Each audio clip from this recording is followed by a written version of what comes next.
Zadnji torek v maju so se v ljubljanskem živalskem vrtu skotili 3 mladiči sibirskega tigra, ene najbolj redkih in najbolj ogroženih podvrst tigrov na svetu. Prve tedne so male črtaste kepice skrite na varnem v brlogu obiskovalci lahko spremljali preko zaslona.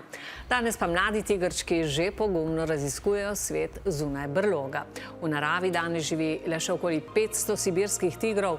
Vsak nov mladič je zato izjemno dragocen za ohranjanje vrste. Denis Malačič. Takšni so bili tigrčki pri komaj 9 dneh, nebogljeni, slepi in še povsem odvisni od mame. Po 7 tednih pa...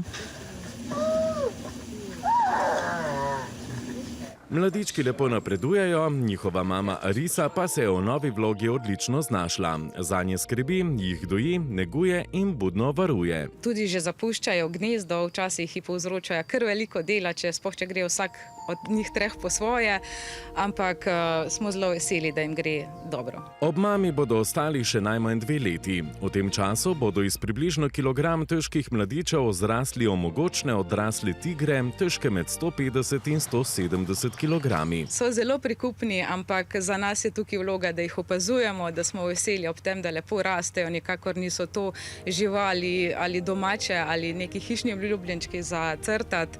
Vseeno je to divja žival, kljub temu, da so mladi, so že lahko zelo, zelo močni. Ko bodo odrasli, bodo odšli v druge živalske vrtove, kjer bodo vključeni v vzrejni program ali pa bodo kot ambasadori svoje vrste obiskovalcev ozaveščali o pomenu njenega ohranjanja. Ni samoumevna živalska vrsta, tako da je zelo pomembno njeno ohranjanje, osveščanje, kaj ga ogroža, od krčenja habitata do razparceliranja habitata. Veliko je še vedno krivolova, tako da moramo ga ohraniti, ker s tem ohranjamo tudi celoten habitat in še mnoge druge manj poznane vrste. Mir in tišina sta največje darilo, ki ga lahko obiskovalci namenijo mladičem in njihovi mami. Za zdaj navdušujejo kot 3 prikupne črtaste kepice, v resnici pa pomenijo veliko več. Novo upanje za prihodnost sibirskega tigra.